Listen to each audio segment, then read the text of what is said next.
I'm going to apologize in advance. I kind of messed up the beginning.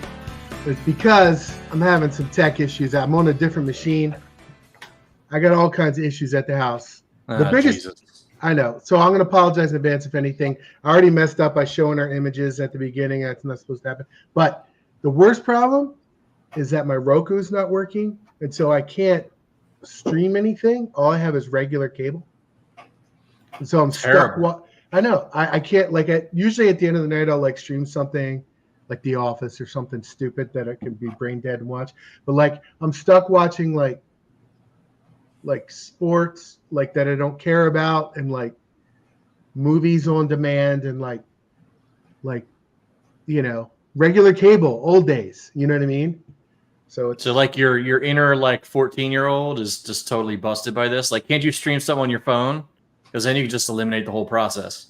I could, but the phone is just like, it's this. See, so that's right. Small. That's because we're old and we don't. Small. The fact that these idiots will sit here and watch, like, you know, Shogun or something that's like an incredible thing that took hundreds of $1 million to shoot properly on like a 3-inch screen, like I can't understand it. That's probably my biggest old man take at this point. I'm not doing that old. I am watching some older, like, you know, back to my kids' day stuff though, 80s, 90s. I watched Back to the Future last night. Well, I mean, that's an eminently rewatchable movie. I mean, yeah. It's just I couldn't watch that on a tiny screen. Like, that would just drive me insane. Like, what are you even doing? It's like, well, I was watching stick figures or something. I know. I started watching True Lies. Remember True Lies? Ah, an excellent 90s action film. That's a great one to pull up completely randomly with no relevance to any other topic of discussion. And I fell asleep before the scene. The scene? Yeah. Jeff knows about the scene. That was a big scene of my youth right there. No Jamie Lee Curtis is like, like I was saying to you guys, 70 now, but we won't bore them much longer with this stuff. But like Jamie Lee Curtis in that movie, wow! And then, like, I swear, 2 months later, she was a grandma doing commercials talking about how yogurt makes her regular. Like, that's not sexy. We don't want to know about that. Yeah, that's not. Why is your hair all gray? What happened? She was like a Matt Ryan. She had a Matt Ryan, career arc. Anyways, that. Wes is like, wait, I thought we were doing a spring football recap. What's going on? Yeah. You can just mute. You can just mute until we're ready for you. Wes, spring ball. Are they going to be good this year? Next year, this fall, whatever you want to call it? Yeah, I mean, it's one of those things where everyone has so many questions, but I mean, I don't think the questions are necessarily as big as anticipated. You know, they know a lot of the ways to fill the holes. It's just a matter of the guys stepping up and making the plays. They have a lot of holes to fill, though, right? Still. Yeah. I mean, it's one of those things where they have a bunch of players who have been waiting for these moments. You know, especially the quarterback position. You know, even bringing in MJ Morris. Ton of wide receivers. Some running backs that are ready to get some touches. So it's just a matter of how these guys step into their new roles. Yeah, it's really the offensive line for me. I just feel like when you've got to replace so many guys, basically the entire starting five. You've got Long back who started a couple games. You got Roy who threw in a couple at the end of the season. So like there's a little bit of experience there, but it feels like, as we're at this point, 4.5 hours from the end of the transfer portal, they still have some holes to fill, especially on the tackles. And I'm not sure what is available and where they've really got even any scholarships to work with. Scholarships are limited and there's not much in the portal. And everybody needs offensive linemen. So basically, they have to possibly do what they've done last year. They got Gali Baidze and Corey Bullock, both who turned out, who were pretty solid from lower levels of football this year. They did it with the kid Alan Heron, who they flipped from Penn State. He was at something called Shorter University in Georgia. And maybe you find another guy like that or two even, because that offensive line it's been a concern lately in recent years, but it seems like a bigger one to me, at least, going in this year. Speaking of the 4.5 hours until the deadline, Jeff just looked down at his phone while you were saying that, Paul, and I was like, uh-oh, who is it? Who is it? Because he had a look of consternation on his face. Like, I mean, for anyone listening to the recording of this, recording from 7 to 7:30 to 8:30 Wednesday night, and there still has not been a single outgoing transfer announced at Maryland, which usually right now, right after spring ball, you got, some guys, whether it's 5 or 10 or whatever guys who realize that they're probably not going to be getting much of an opportunity. You see them start popping up one after another. There still hasn't been a single one, which is very unusual. I actually asked somebody over there about that. His take was that, hey, the culture is really good now. They're winning. People are happy. The program's got stability. Coaches have stuck around. And then also the calculus is different for a lot of players now who they know, like, if I go to a lower level, I'm not going to get, like, even if you're not getting NIL money or big NIL money, there's still this cost of living check they get every month. I don't know what it is, like $4 or $5 grand, something like that. They know they're not getting that if they go to a lower level. So the math has kind of changed, but I would still, I can't imagine you won't have at least a few guys leave. Well, you kind of, we've talked about this in basketball a little bit. They want to bring in all these guys in basketball. You need some attrition in order for that to happen. Same thing for football, right? Like, I don't want to say that there's some guys, like, you don't want guys to leave, like, they're Terps and you want to support them, but, like, you kind of need some of that, right, in order to get the players they want to get. Business, it's business, and it's even more business now than it ever was before. Now these guys are getting compensated, so it's gotten a lot more cutthroat and calculating on both sides of the occasion. Players, waiting till the last second to leave, maybe because they're waiting for the NIL from that month and then leaving the day after they get it. Coaches pushing guys out, which has always happened, but maybe a little less subtly than before. But nothing's gone down yet somehow. Dion was not subtle. Dion just, remember when he came into Colorado and just flat out.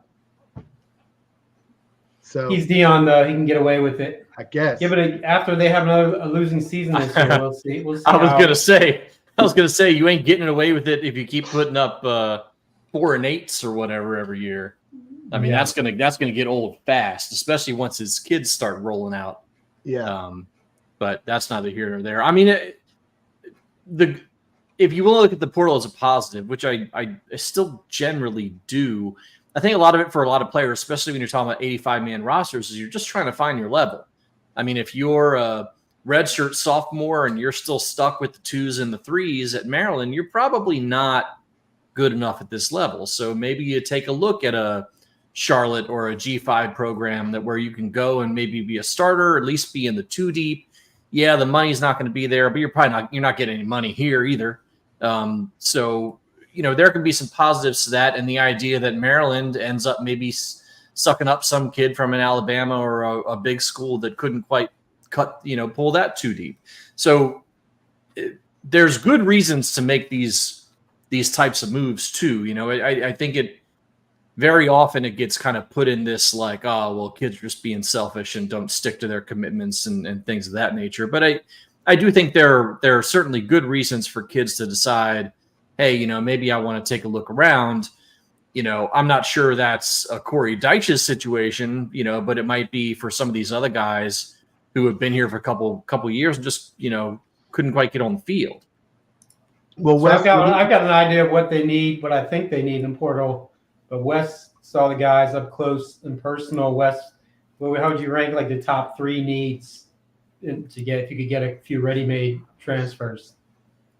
Yeah, I think obviously offensive line, just add another body to get in there. They already have so many, but like they mentioned, they have the 2 assistant coaches now. They're willing to put the time in to develop these guys. So you might not be able to get a starter right out of the portal, but you can at least get a guy who can compete and fight for a spot and maybe push somebody to be better. I mean, you can always use some more defensive guys. Maybe the defensive line could use some depth so you can keep rotating them, and then maybe someone into the defensive backfield so you don't have to throw a guy like Braden Lee right into the fire right on day one. But yeah, there's the problem of a lot of guys who don't have the experience, don't have the shine that maybe a 4-year starter or 4-year bench player coming in could have. But there is talent there that can play. What about getting a receiver? Because it seems like after Prather and Felton should be 2 of the top 10 or 15 receivers in the Big Ten. It seems like no one's really established themselves after those 2 guys. Yeah, probably a depth receiver. I mean, you have so much at the tight end position, so you're definitely going to run 1, maybe 2 tight ends at times. Prather, Felton, Octavian Smith. But then after that, you are looking at Robert Smith, who's making some plays in the spring game again. So I mean, you can always use some depth additions there. Receiver weird. GM, Robert Smith's dad was the GM of the Texans. I met him randomly at the concession stand at the bowl game. Nicest guy in the world. I'm glad you said tight end though, because that's the other. I know that they definitely want a tight end because the 2 guys they have are really talented and athletic, and but they're both like pass catchers basically, so they definitely need a veteran blocking tight end. Well, don't they have Szymanski kind of as the big big lug, hunk of love blocker type, and that's not a need. That would be kind of more of a luxury, right? If you get a veteran to come in there with the receivers. Well, exactly, obviously. With the receivers, I think they just keep waiting for Octavian and for Shalik Knotts to take that next step, and they're just not doing it. And I guess Octavian's been hurt a bit during the spring because I know he wasn't playing when I was there, and he's been kind of in and out. But that's really been a bit of a bummer for me because I can't, Knotts is an outside guy, but you can imagine Octavian Smith doing some really nasty stuff on the inside. But it just hasn't quite come together for him yet. And I don't know if it's more of an injury situation or something else. Wisłowski actually, obviously can play a little bit. He's done been the main kick returner. He's certainly got some athleticism. I don't know if he's that guy you can put out there for 40 snaps at the slot. There's definitely a depth issue there for me. Corner is still, you feel pretty good about Husky and Perry Fisher. After that, you're looking at a lot of really, really young guys. A couple of those young guys look good in the spring game and made some plays, but I'm not sure you want to roll into the Big Ten, with, even Perry Fisher. He's only guys get 2 starts under his belt, right? So real depth concerns there. And obviously the tackles are a mess. That's, you're still rolling Fagan out there with your ones as your right tackle. That's not going to do. And I'm kind of, I don't understand the situation with Roy. If he's going to play, he's got to play, right? You can't just wait until he decides to be 320.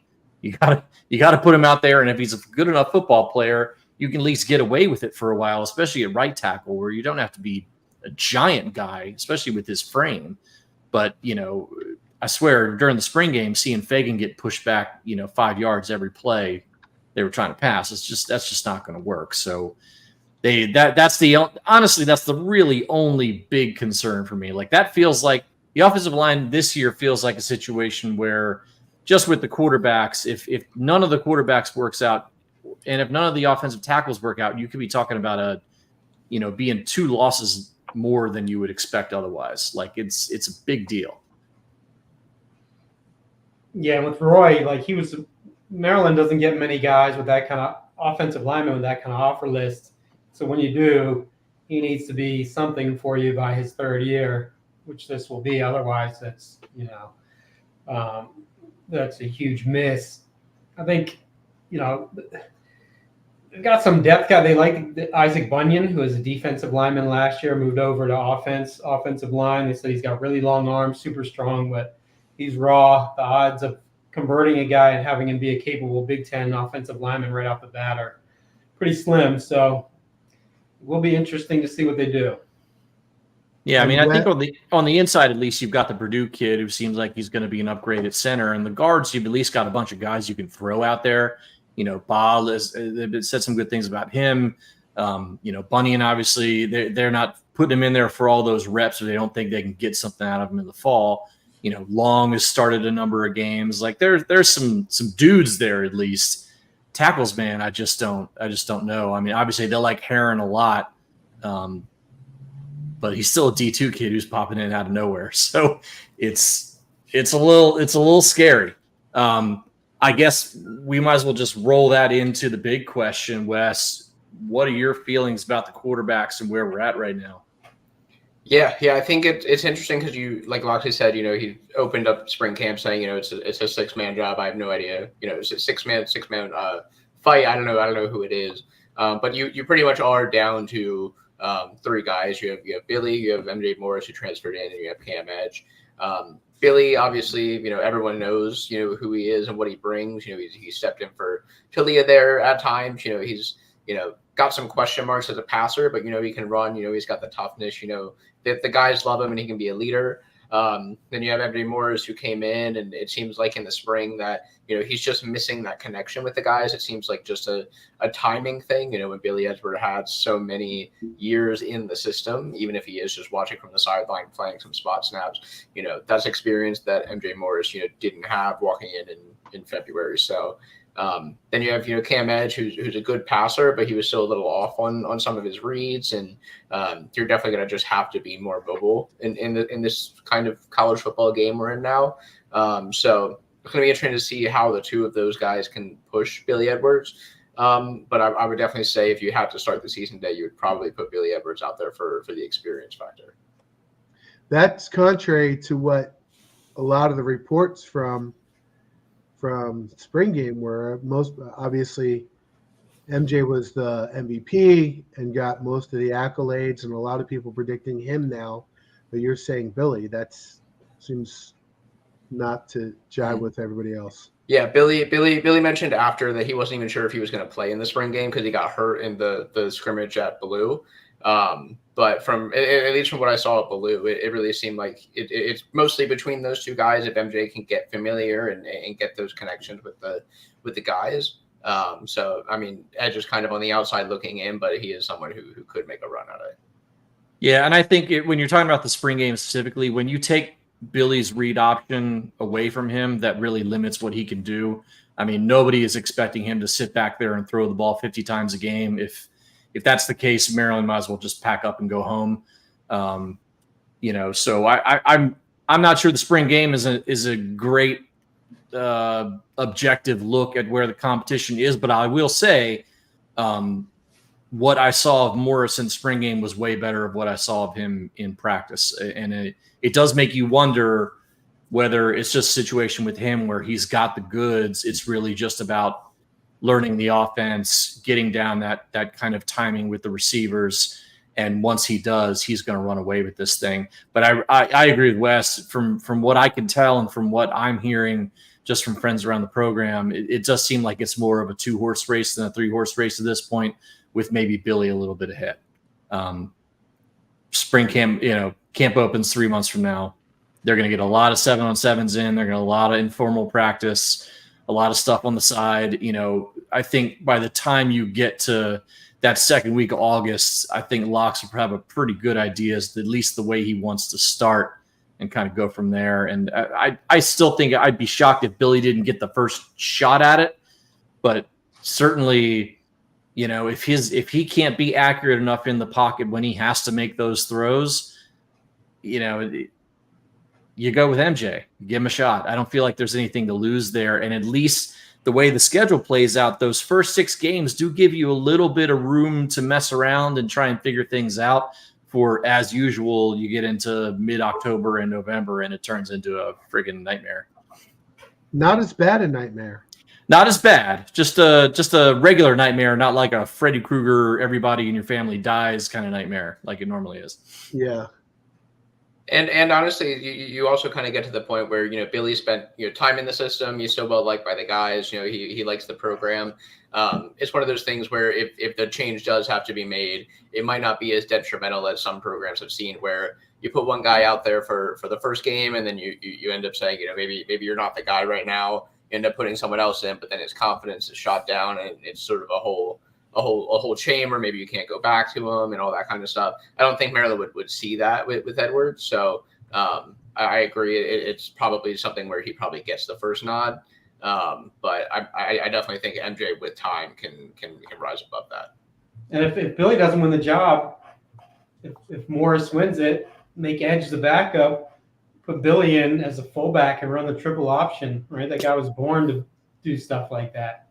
Rugged dude, 6'4", 220, something like that. Loves running people over.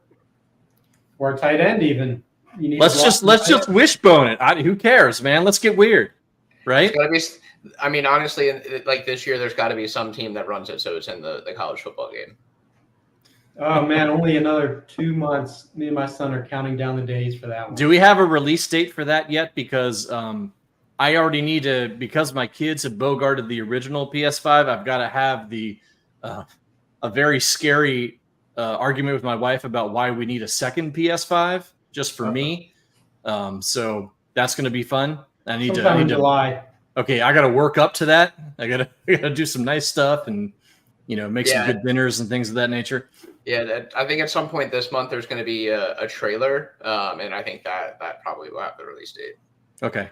Paul, start embezzling money, like $10 every, pull money out of the bank, but then put $10 in a sock drawer and get yourself, Yeah, just steal money from my kids or something. Like they've, my oldest one's got a job now, so he probably doesn't even count that stuff. He's not very smart. Wes, you were there, right, at the spring game? Yep. I was not. I was down visiting my son, so I couldn't go. I wanted to go. What is it Maryland Day like, the whole thing? Yeah, so I mean, they have a bunch of stuff down. People can tour the different academic buildings and all that kind of stuff. They'll have, basically a huge fair on the mall. They had like the men's and women's basketball players signing some autographs, and there's always people walking around campus like crazy.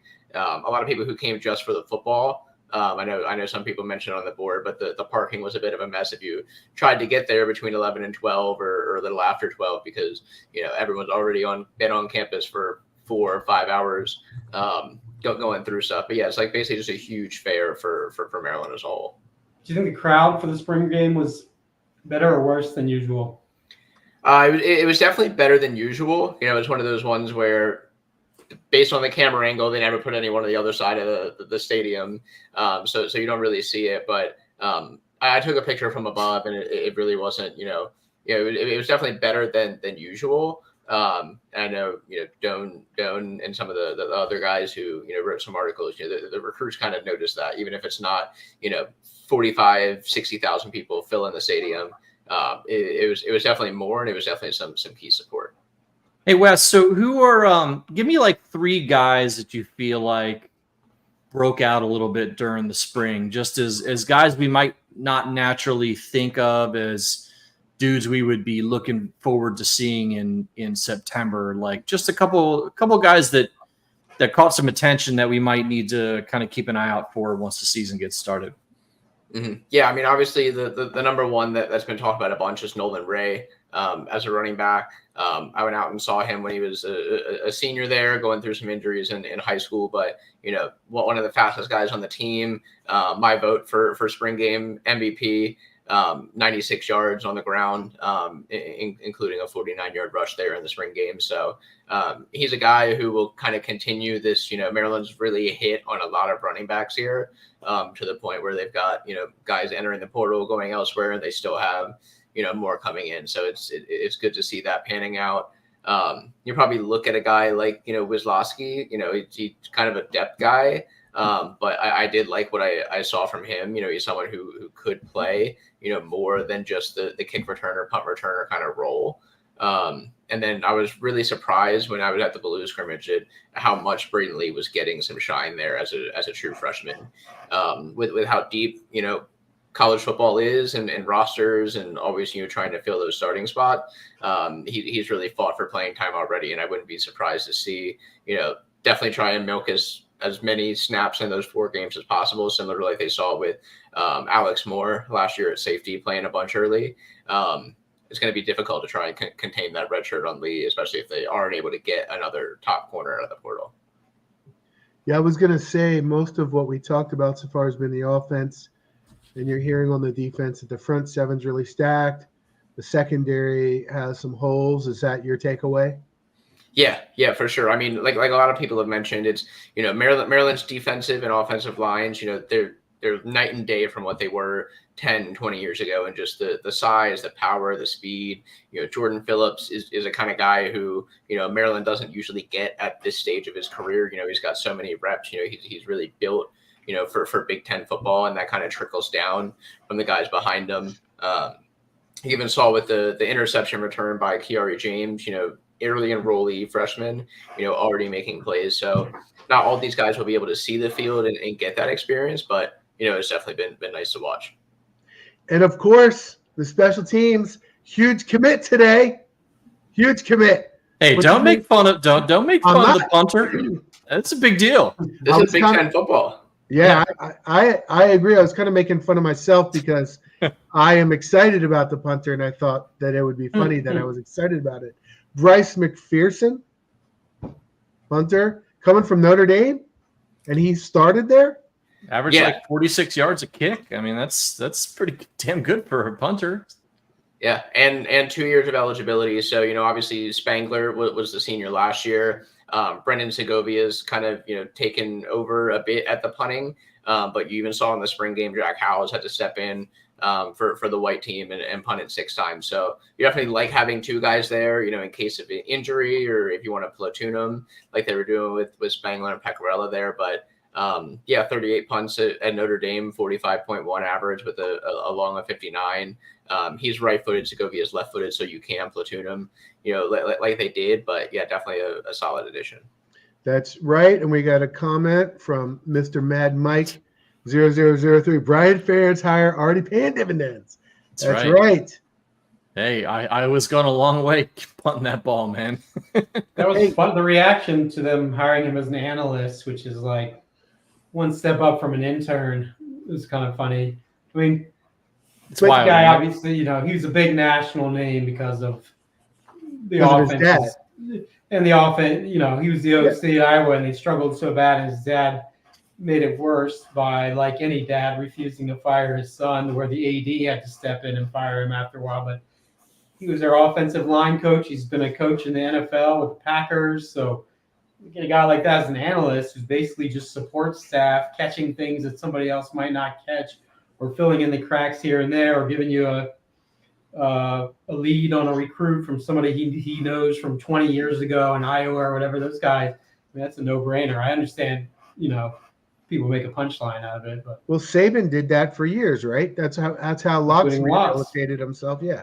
So yeah, doing this coaching witness protection program thing, like, if Mike can do kind of a lower key version of what Saban did, picking up guys like Sumlin and, guys who are a bit down and giving them a second chance, like that just builds him up and his reputation up as a coach and a guy who's, when he's looking for guys, when he has a need, it's going to be easier for him to fill those needs because other coaches are going to see that he's taking care of these other guys who've been a bit down on their luck. And he knows that, he's a real one to put it that way. So there's no downside to this at all.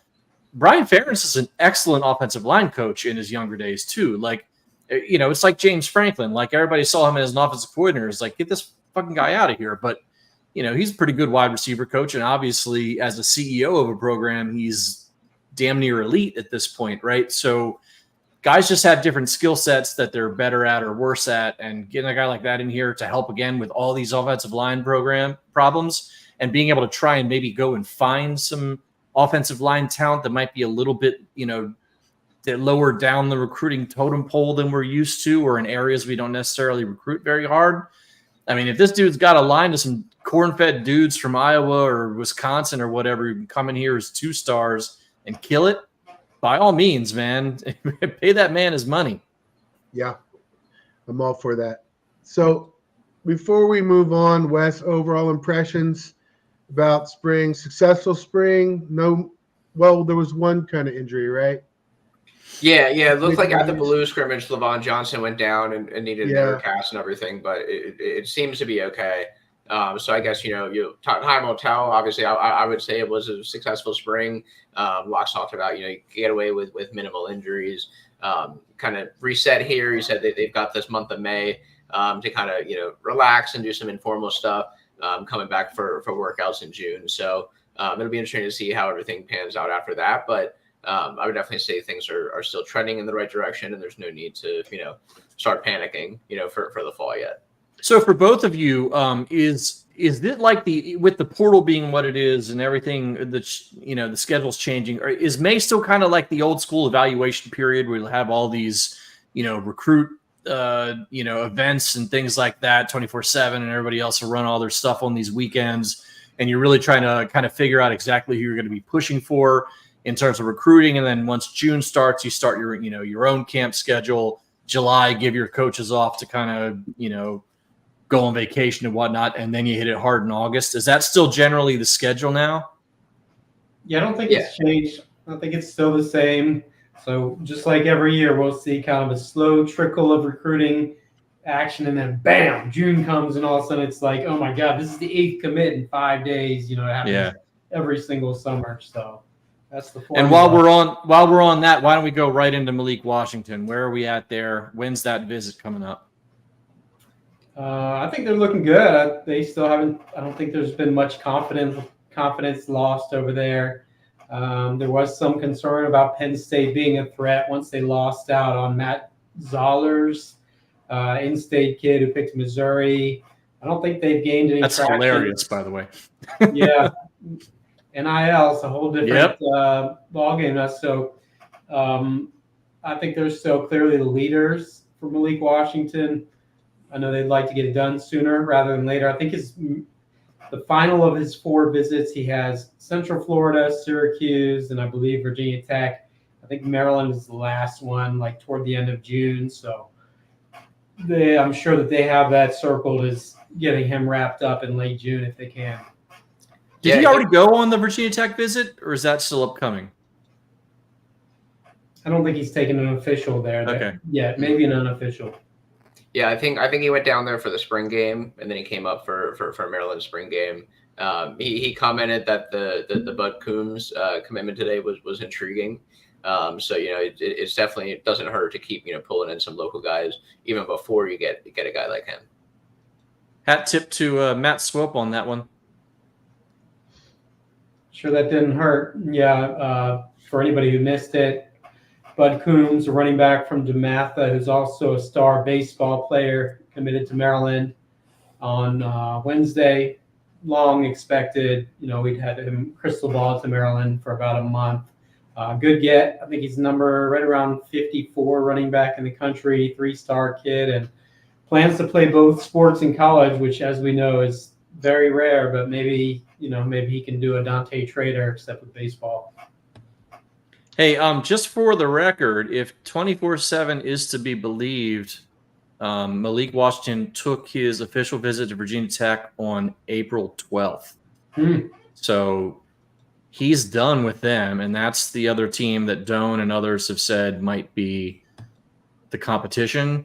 So I'm going to go ahead and give the famed Paul Douglas crystal ball for Malik Washington to University of Maryland by July 4th with a confidence level of 13, because we're not losing that kid to UCF or Syracuse. 13 out of 10. Okay. I was going to say like 27.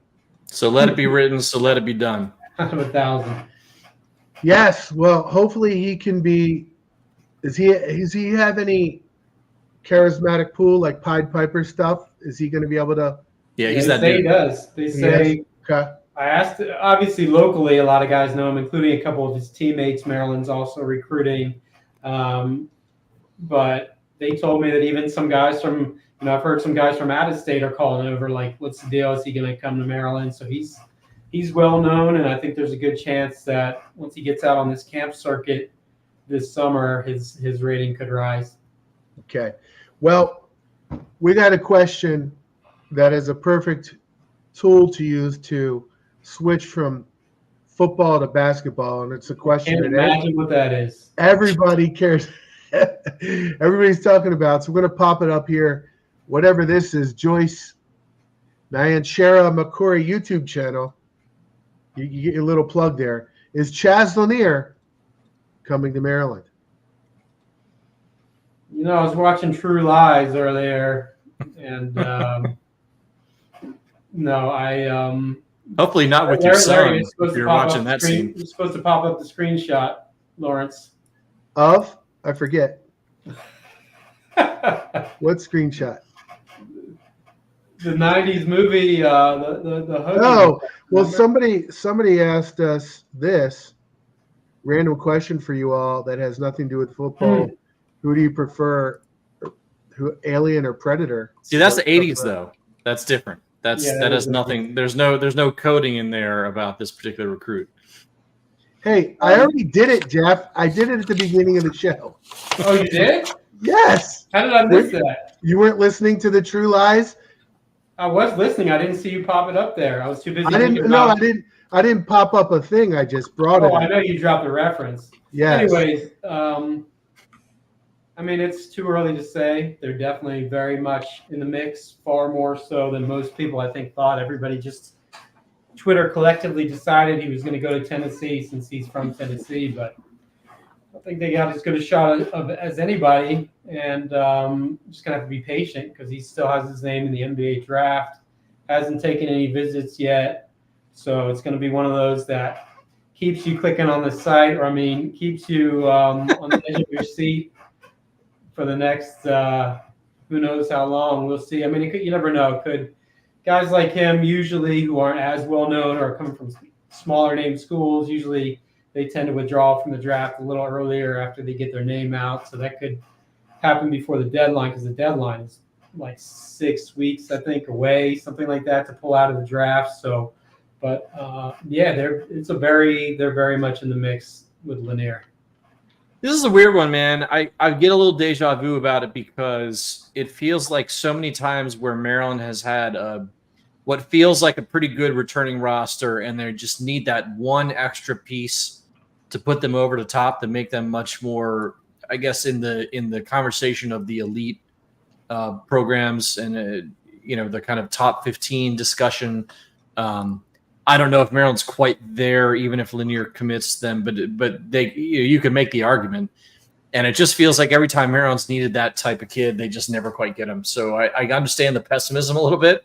Yeah, it feels like Maryland tease, 100% Maryland tease, but and you got numbers at guards. I mean, you're talking about but I am assuming that Rodney Rice is going to be a playable Big Ten player. I don't know whether he's going to play 35 minutes and be all conference or play 15 minutes and put in 6 and 3. But he's going to be a guy who's going to be in a rotation. So you're talking about Gillespie, Rice, Miguel, and DHS. So it's getting pretty crowded already for a guy with NBA ambitions to come in. I guess it kind of depends on whether he's the type of guy who's like, you know what, I'm going to be good enough to beat all these dudes out, and or a guy who's just like, I just want to be featured, because I think that it might be that whatever his disposition is kind of determines whether he wants to come here or to a Tennessee, where even though they've got a much better team out of last season, I think they've got a little more roster room for a guy to kind of come in and get 30 minutes right off the top. Yeah, I mean, I think for him, he probably won't be worried about it that much. Guys like him are confident. That's the other guy's problem. They're going to get less time than me. Once it comes down to it, crunch time, we need to win. We need buckets. So probably not worried about that too much, although obviously it might be a little more appealing if you had not quite as much depth. But the good thing is he has some relationships there. He's close with Jacoby Gillespie. They've talked about playing together. Reported, I'll give away a little bit for subscribers, that he's been in contact. He's talked to Derek Queen also. So, I think Maryland is definitely appealing for him, assuming he pulls out of the draft. And it would be pretty surprising if it wasn't a Maryland-Tennessee affair. And then the NIL, Maryland's already brought in some big names. They're obviously bringing Juju back and Derek Queen coming in as the freshman. How much more do they have left in the tank for that? I think they're funded well enough to get it done. Where I don't think it's going to be a huge, unless somebody, same caveat as always, Kansas or whoever comes with $1 million, then it's not happening. But otherwise, I think that they're in pretty good shape.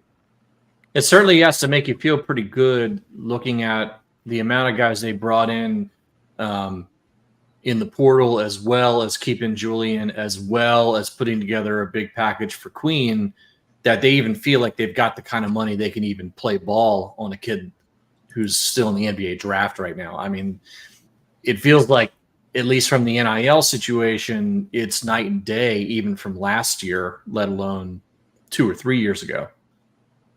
Oh, it's not even close. Like I said before, I think they're 3 or 4 times what they had last year, budget-wise. So, there's guys coming in this year who are getting significantly more than Jahmir Young was getting as an established Big Ten player. Some of that is Maryland boosting its funding, and some of that is just the market. It's gone crazy this year. Guys everywhere are getting 2 times what they were getting a year ago. So we shall see. I think it's going to require a little bit of patience, though, before we know what he's going to do. Besides him, anyone else that's still a transfer target for next season? Yeah, there's another kid named Alex Hemingway from Clemson, Indiana native, 3-point specialist. Averaged about 15 minutes a game in his career so far. Really shoots the 3 well. Has been above 40% in 4 out of 5 seasons. The other season he was like 38. Obviously, the question anytime you see that is, okay, this guy shot 40%. How's he only playing 15 minutes? So can he keep that up? Although maybe you don't need more than 15 minutes from a guy like that if you take him. Probably depends to some extent if they're able to find a way to clear another scholarship up. We'll have to wait and see what happens there. But because I don't think you're going to spend that scholarship without knowing what Chaz Lanier is going to do. But Indiana's also involved. That's home for him. So, I could see him ending up there. But he's the only other name that's really floating around right now for Maryland. And then how about 2025 recruiting? How's that going? Yeah, they're just starting to kind of turn the page to that now that they've wrapped up most of their portal work. The grassroots AAU season is kicking in, so in a couple weeks they'll be all over the recruiting trail, following these guys all around the country. I think the guy to keep the closest tabs on has got to be Tyler Jackson, the point guard from Baltimore, is very close friends with Derek Queen. He's a guy. I haven't made a crystal ball pick yet, but it's possible. I think he's ranked in the 30s right now, borderline 5-star kind of guy. And then it's the same names, obviously, Cam Ward, Caden Lewis, a bunch of those guys, same names we've been talking about. Mallory, and then some more will pop up inevitably once the AAU season gets out and they see guys that they like. So the whole thing, as I've said before, has been pushed back by the portal. Usually by now in the past, you'd have some of these high school guys committing or setting visits or knowing who the favorite is. And now that coaches just pay them basically no attention until May because of the portal, it's later in the cycle that we get a feel for who might be going where. So just to confirm, the portal is closing for football and basketball on the 1st. Correct. Okay. So basically, if you're in basketball and you're waiting for Lanier, there's nobody else out there who's not already available and out there to be looked at. I'm sure there's always that little list of backup options or a few guys that they have a connection to or whatever in case something falls through. But there's as far as I know, there's no primary targets right now. Otherwise, there are highly ranked players in the portal that haven't committed yet. You can see that. I was looking at there's the transfer portal rankings on 24/7 Sports, and I was looking at that. So there are players. Yeah, there's no deadline for the portal. There's no deadline to transfer somewhere. It's just a deadline, obviously, to jump into the portal. There's no deadline for jumping out of it. So the other thing that I was looking at on the basketball recruiting search, you can look at all the targets by year. And in 2025, there's 12 guys listed as warm. 10 of them are in the top 100 for 2025 for Maryland. I don't have that. Has that ever happened? 10 top 100 guys? Is that because of NIL? Like, what's going on? Like, that's kind of. Do you remember? Yeah, it's probably because, I would guess it's in part at least because this is the first class that has really come up through high school with Willard at Maryland. He's still relatively new. So other guys in past years, they were recruited maybe by Turgeon, maybe not, definitely by other schools. So some of that is probably these guys were young and they've, it's the first group that's been recruited since early in their careers by this staff. And they're doing a good job, and there's a lot of talent locally, as always, as we know. Yeah. So, it's going to be a little while still because of what I mentioned with the portal and everything before we know, like, this guy is the A1, and it'll be surprising if he doesn't come to Maryland. But they do have a lot of really good options. I don't know how they do the math. Imagine being a coach and trying to guess who's leaving next year and if you're going to need a guy out of the portal, how many scholarships to save, that sort of thing. I don't even know how they do that, but it'll be interesting to see how many guys they take. It kind of reminds me, they put out the schedule so whoever Maryland's playing out next year.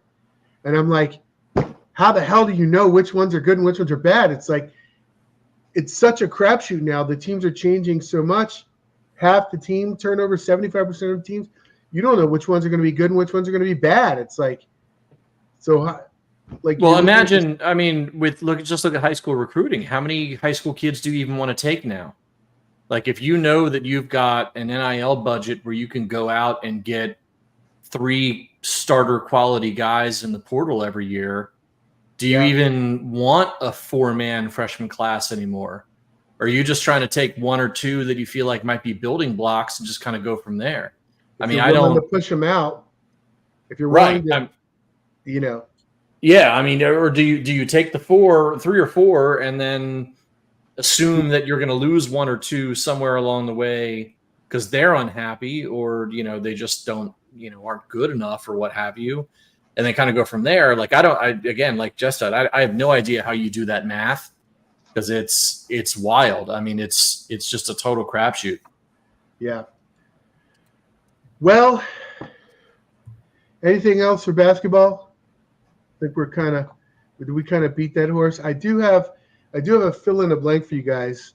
Wes has been with us the whole show. Normally when we have a guest, we end with fill in the blank, but he's been here the whole time. So I'm going to do fill in the blank with you guys, and I've got 2 for each of you.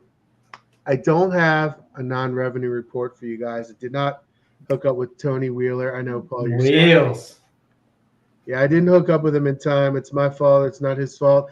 The lacrosse team plays Penn State tomorrow night in the semifinals of the Big Ten tournament. I know that. The baseball team has won like 3 in a row, and they're probably not quite a postseason berth team unless they finish strong. Women's lacrosse lost to Rutgers in the Big Ten tournament. That's all I got. It's not bad off the top. Yeah. I saw on like Instagram or something, the softball teams won a few games recently too. They're doing better. Anyway, okay. Someone's asking how's the soccer team going to be this fall, actually. Chris L. Any idea, Paul? I have no idea. I do not. Sasha brought in a bunch of international MLS academy kind of players. Some questions as to some questions as to how those guys are going to pan out. It's different.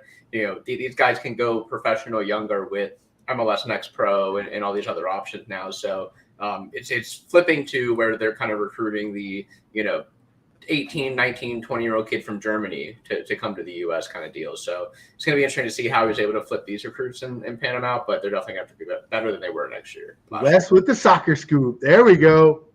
Yeah, you follow the soccer team, Wes? Yeah, Man City. Okay. Oh, Man City. When did you become a Man? Wait a minute. When did you become a Man City fan? 2012, I played FIFA, and Joe Hart was my favorite player. I didn't even know what was happening. You mean Taylor Twellman's twin? Right, fair enough. Taylor Twellman's twin. To turn it back to Maryland soccer. Yeah. You follow Maryland soccer. Did you go to the games? Were you part of, what do they call it? The crew, right? Yeah. You were in the crew? That's cool. All right. right. As long as you were a City fan before they got taken over by the, emir of whatever. Technically a little after, but I had no idea. Okay. If Joe Hart was the reason you became a Man City fan, that's a whole other complex I don't even want to get into. And everybody's like, okay, who the hell is Joe Hart? That's fine. Yeah. He's the one. By everybody, you mean me, right? Isn't he the one that Dempsey's shot in the World Cup, tripped over No, that was Robert Green. But an English keeper with a famous whoopsie in a big match. Yes. That's yeah. I thought it was Joe Hart. Okay. All right. Anyway. Okay. Let's finish. Hey, hold on. One more question from Miss Joyce, who's been so nice of us to chat. Okay, let's pop her up there, Miss Joyce. What about Kapari? I know the staff is really in love with him as a recruit coming out of New Zealand. Yeah.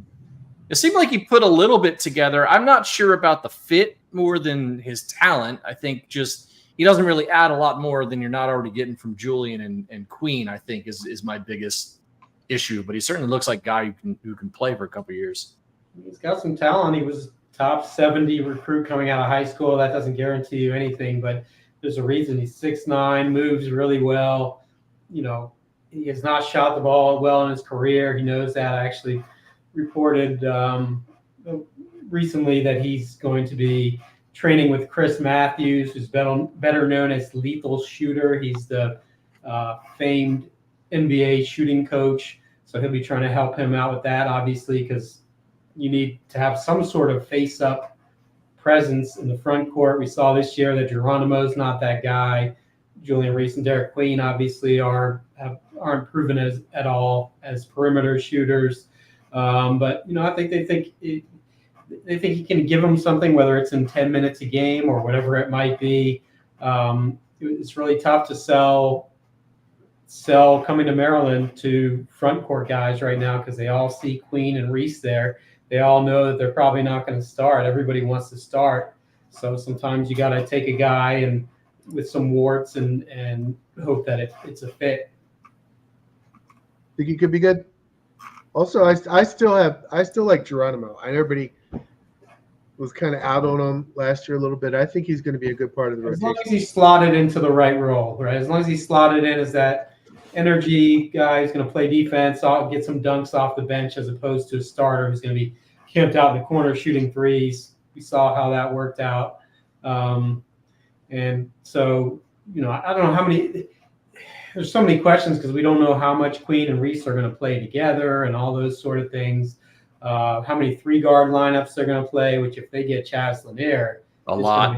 Nonstop. 3 or 4 guard maybe lineups at times. So it's the front court is interesting. Braden Pierce, the 7-footer, redshirted last year, can really shoot it a lot better than the other big men they have. And then going back to Kapari, he looked last year. Matty Traore, they liked him for his potential. I couldn't have ever seen him scoring 20 points in a game, no matter what the circumstances were, because he just wasn't at that point as a player. Kapari, he had his ups and downs at Georgia Tech, but he had 20 points, I think, against Penn State, maybe it was. He had double digits in 4 or 5 ACC games. So he's proven that he's capable of playing at this level, but he has to prove he's capable of consistently playing at a high level at this level. There you go, Joyce. All right. We will end the show with fill in the blank. And normally it's rapid fire when we have a guest, but since it's not a guest, you guys can expound upon it if you'd like to. We'll start with Jeff. The players in the 2025 men's basketball class will be? Well, how many are we thinking there's going to be? That's the problem. There's no way to know. I'll say pick a round number at this point, right? I'll just pick 2 for now because we don't know how many they're going to take. They probably don't know how many. I'll say Tyler Jackson, already explained earlier, close to Derek Queen. They need a guard in that class. And then Cam Ward is top priority. They're going all out for him. They have been for a long time. Everybody describes him as a hometown DMV kind of guy. So those would be the 2. If you made me pick right now, those would be the 2. I'd take that. Cam Ward feels like the musket of that class. Wes, the 2025 football recruiting class final ranking will be? Probably 30 to 35. I was hoping you'd say better than that. I think you'll take that all day if you're Maryland. It's not bad. I wanted. They're off to a pretty good start. So, here's the question, Larry. When's the last time they were higher than 30? Higher as in like 20? Well, Loxley, they were 18, like in his second year, right? Something like that. And then every other year, they're down in the 40s, and then he has his signing day bonanza, and they finish in the 30s. So, you're saying about the same as usual, I guess. Yeah. Larry, I have a quick project for you in your spreadsheets. Go look at that class and see how many of the, top 10 kids in that class made it through. I know it's like bad. 3 years or Almost 4 years. none, yeah. I would bet pretty much none of them, because if Maryland is getting kids of those kind of rankings, there's a reason they came to Maryland and not somewhere else. Paul, that's so depressing. Don't say that. So look, I'm a grizzled old veteran when it comes to this stuff now. Like I've seen it, and I could feel that comment hurting Larry's feelings through the internet. Trust me, nobody loves the PR from that stuff more than I do, or Mike Loxley does, I imagine. But I'm much more interested, 2 or 3 years down the line, how many of those kids are still here and actually playing football? Not always. Not always. Some of those 4 stars pan out. All right. Paul, the leader of next year's basketball team will be? That's an interesting question. Juju's not like a vocal kind of guy. Right. I'm curious what Gillespie can bring. He seems like a bit of a personality, certainly a guy who succeeded in the Missouri Valley. With the translation for guys like that is pretty good. I don't know if he's going to walk in and be Jameer Young, but I think he's going to be pretty good, and I think he's going to be a good leader. I think if DHS plays himself into the lineup into enough minutes, because he's taken that next step, feels like he could be a leader too.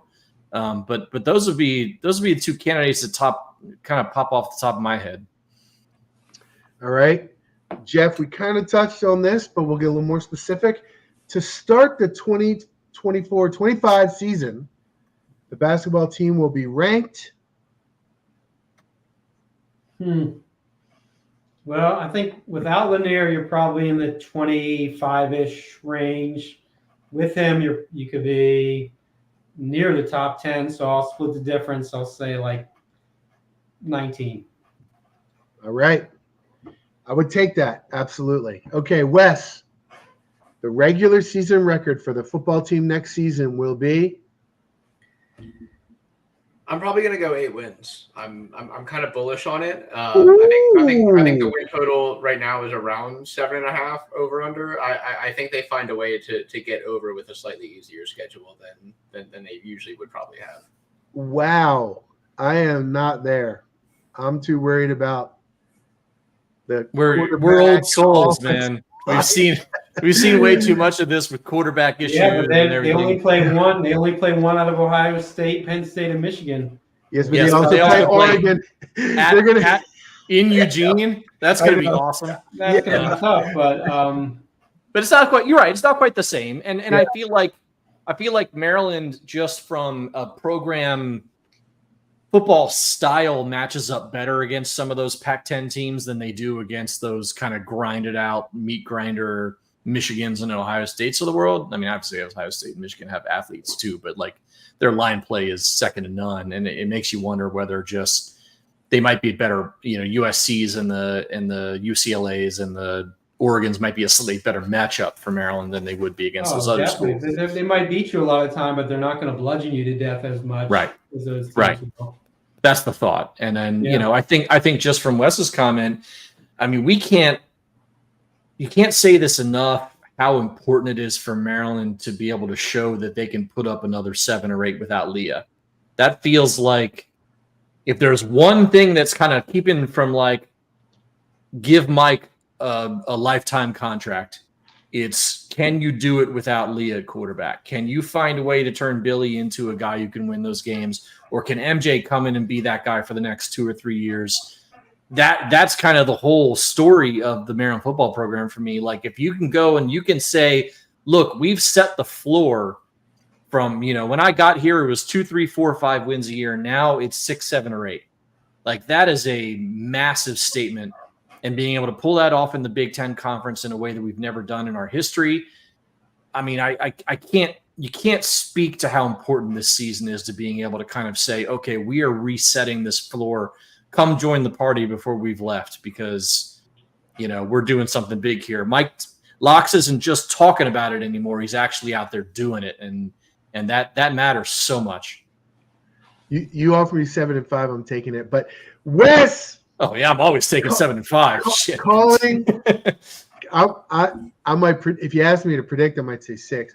But Wes calling for 8. I love it. God, I hope that is correct. Wes guaranteed at least 8 wins for Maryland this year, and our boy in the chat, Antoine Cuff, he outdid Wes double digits. Man, print the shirts. 10 and 2. Print the shirts. 10 and 2. 10 and 2. All right, Paul. The average attendance for the football team last year was 40,314, a 26.24% improvement from 2022. Next year's attendance will be, I don't know. I got to pull up the home schedule because it's not going to be because of Maryland fans. It's going to be you get USC at home. That's going to be the one that kind of brings in the most, I think. I don't know whether that's a huge pull. I mean, maybe. I think it is. That's one of those national names. The novelty of it too. Get starry-eyed about, I think, still. Even though they haven't been the old USC lately, I still feel like it's one of those national brands that attracts attention. That's probably right. I mean, but they certainly probably. I imagine they don't have a huge alumni base on the East Coast, so you're not getting that kind of. You're not getting locals to come out. So I don't know. Maybe. I imagine Larry. I'll put it this way. I think it'll be the same. I think you'll probably get a few more Maryland butts in the seats than you did last year, but you won't have those sellouts from having, Penn State, Ohio State, Michigan, and all those guys here twice a year, 2 or 3 times a year, I guess. Well, that would be an improvement actually if you have the same amount, but it's a higher percentage of Maryland people. I think there will be more. I'm sure season ticket sales are up for that and will be 1,000 or 2 higher than they were last year. I'm sure of that. But just when you're talking about overall attendance, I mean, away fans do matter whether we like it or not. It's just the way things are here. When they're 6-0, USC comes to town, and game day. That game is sold out. Game day. And they beat USC to go to 7-0. It's game on after that. It is game on. Yes, if Maryland is 7-0 after beating USC at home, it is definitely game on. Bold prediction, Lawrence France. Thank you. It is game on. All right, well, that's how you get to 8. It's kind of funny because if they don't get to 8 after going 7-0 beating USC, then there will be a problem. The problem is after USC, it's at Minnesota, at Oregon, home against Rutgers, which you would think is number 8, but then a home against Iowa at Penn State. So there's not too many opportunities. We're not losing to PJ Flex bum ass. I don't care. That's not happening. Write that down. Boney Maroney, yes. Bless my heart. Thank you very much. Look, that's why Larry's here, man. He's got to keep things on the up and up. That's good. I'm not the one who said 8 wins, and I'm not the one who said 10 wins, by the way.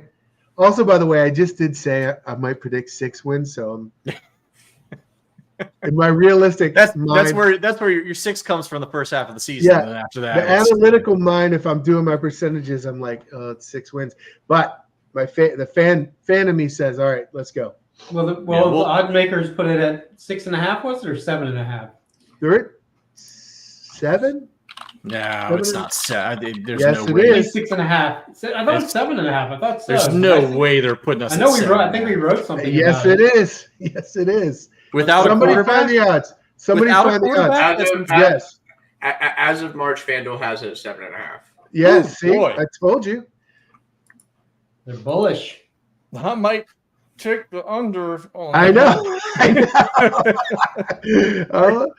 7.5. I mean, that's awesome. But I got to see how much money's in my FanDuel. That's probably one of those where like the under has like minus 195 next to it, you know, minus 300. Yeah, I mean, hell, that's talk about an emotional hedge bet. I mean, that's just built for one right there. Throw a couple hundy on the under, and if you're wrong, then great. Pick which bowl game we get to go to again. All right. Good show, guys. Thank you, Wes, for joining and sticking with us for the whole show so we could do our spring football recap and suffering through basketball talk. I'm bored by it, too. I know. I hate it. 3.5 hours left until the portal closes. So yes, plenty of time for drama. Have you gotten any texts? I noticed you look down a few times. I've seen you look down. I was setting up an interview, but no, like still nothing on football. I wonder if there'll be a few guys who have entered it, but it hasn't come out yet. But that's hard to imagine because there's a lot of media outlets that have direct access to the portal. That's how they're breaking the news. And so it's very strange because I would have thought maybe you see 5 to 7 guys who aren't probably going to play that much leave. So it's very unusual. Thought we might see a quarterback too. I mean, if you're talking about, the 3-man competition with, 6 guys on scholarship at quarterback right now? Like all 3 of them legitimately, from what I've gathered, believe that they're going to win the job. Yeah. Cool. It's interesting.